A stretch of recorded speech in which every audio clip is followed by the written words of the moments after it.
नरखेड़ में हरिभक्त परायण अमृत महाराज औद्योगिक प्रशिक्षण संस्थान के नामकरण समारोह सहित कई विकास कार्यों का भव्य लोकार्पण संपन्न हुआ।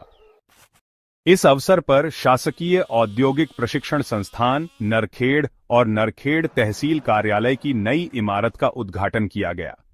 साथ ही कारगिल विजय दिवस वॉल आर्ट और I love Narkhed selfie point का भी लोकार्पण किया गया, जिससे शहर की सुंदरता और आकर्षण में वृद्धि होगी।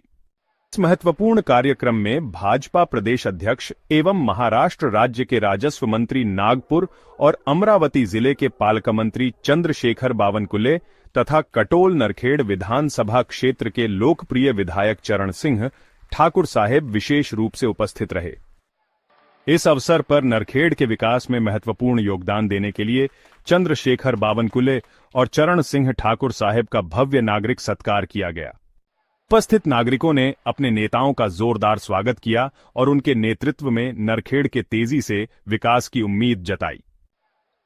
पूरे समारोह में उत्साह और गर्व का माहौल देखने को मिला, जिससे नरखेड़ के उज्जवल भविष्य की एक नई दिशा सुनिश्चित हुई।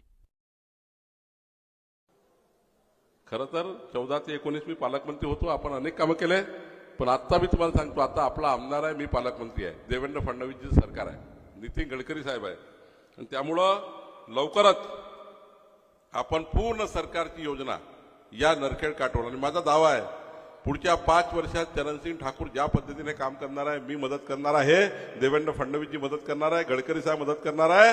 पुढचे 25 वर्ष आपल्या विचाराचा आमदार तुम्ही या ठिकाणी आणल्याशिवाय राहणार नाही। ही परिस्थिती या ठिकाणी आपण तयार करून दाखवू आणि कामात न करू, बोलबच्चन नाही, कामात न करू, कामात न करू। आता माननीय गडकरी साहेबांकडे मी परवा गेलो होतो, चरण ठाकूरजी मी आता कारंजा लोहारी सांगवा भारसिंगी तीनखेडा नरखेड लांगा हा जो मधला रस्ता आहे, हा रस्ता आता संत्र्याचा बेल्ट म्हणून गडकरी साहेबांनी संत्रा प्रकल्पाच्या नावाने मंजूर करून टाकला। हा एवढा मोठा रस्ता होता, मोठा रस्ता होता, पूर्ण नरखेड तालुक्याचे भविष्य बदलणार